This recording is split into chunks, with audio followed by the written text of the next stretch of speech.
vamos a hablar ahorita un poquito sobre el manejo de catarata en pacientes con degeneración macular húmeda y cómo evitar la progresión. Esto es un tema que ha sido muy debatido por años porque hay una asociación, o más bien tratando de relacionar si hay asociación o no entre estas dos patologías, porque son las dos patologías más comunes que afectan a las personas de la tercera edad. La degeneración macular y la catarata son muy comunes, requieren de tratamiento. La degeneración macular requiere de tratamiento con terapia antiangiogénica. La catarata puede ser también una causa de baja visual en pacientes con degeneración macular controlada, y el manejo adecuado es indispensable para mantener el control y la capacidad visual en estos pacientes. La degeneración macular, como todos sabemos, se caracteriza por la presencia de membranas neovasculares que presentan fuga de líquido, hemorragias, desprendimientos, disrupción de los fotorreceptores y del epitelio pigmentado. Hay inflamación crónica, cicatrización fibrovascular y pérdida irreversible de la visión central. La terapia antiangiogénica es el tratamiento de elección para este tipo de patología. Ahora, de los primeros, ¿de dónde viene todo este tema de que no se operaban las cataratas en los pacientes con degeneración macular? En 1988 se hizo un estudio que se llama el Beaver Dam, en donde se concluyó que las personas pseudofacas o aquellos que se habían sometido a procedimiento de cirugía de catarata tenían cinco veces más posibilidades de evolucionar a membranas neovasculares tardías que aquellos que no se sometían a cirugía de catarata. Y de aquí hubo toda esta satanización del no se opera la catarata en los pacientes con degeneración macular. Actualmente sabemos que las cosas han cambiado muchísimo, empezando por el procedimiento quirúrgico, que es mucho menos invasivo, y vamos a hablar de todo eso. Muchos de los pacientes que tienen terapia antiangiogénica necesitan cirugía de catarata. Inclusive muchos de estos pacientes desarrollan catarata, después ya no se puede hacer bien el OCT tiene mala calidad y eso puede afectar las decisiones terapéuticas que nosotros vamos a tomar. Y los tiempos quirúrgicos son lo que es un punto clave en este tipo de pacientes para poder tener éxito.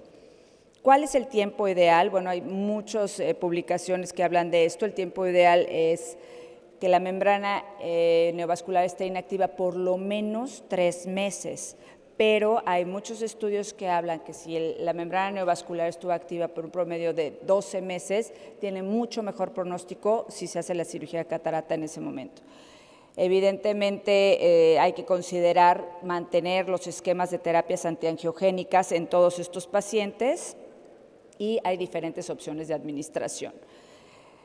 La estabilidad de la membrana neovascular, como ya dijimos, debe de ser de 3 meses. Esto por lo menos reduce el riesgo de reactivación y las complicaciones en el posoperatorio, como fuera líquido o hemorragias subretinianas en pacientes con membranas neovasculares. Es importantísimo realizar una valoración adecuada de nuestro paciente, porque esto nos va a permitir tener un pronóstico exacto y darle a nuestro paciente las expectativas adecuadas. ¿A qué me refiero? A hacerle estudios previos a inyectarlo, como por ejemplo el OCT. Hay múltiple evidencia que nos demuestra que una cirugía de catarata realizada en un periodo adecuado, en donde la membrana neovascular esté estable, puede aumentar el éxito de nuestra cirugía de catarata.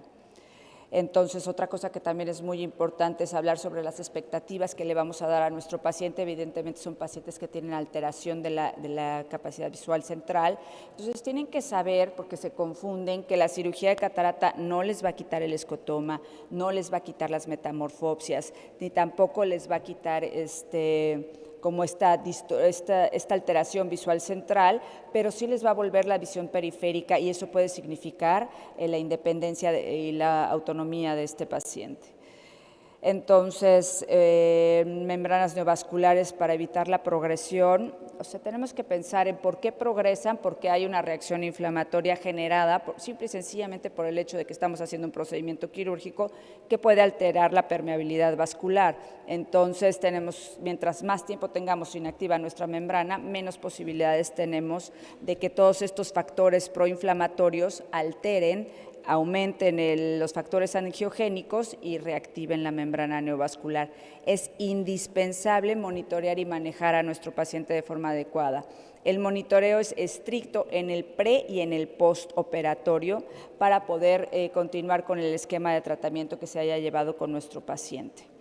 Entonces vamos a hablar del abordaje preoperatorio. Tenemos que hacer una valoración integral de nuestro paciente, esto es hacer OCT, OCTA, ver el estado en el que se encuentra la membrana, asegurarnos de cómo está evolucionando, estar ciertos con el esquema de tratamiento. Normalmente nosotros manejamos tratar y extender, entonces en qué intervalo se encuentra nuestro paciente para poder seguir con esto posterior a cirugía.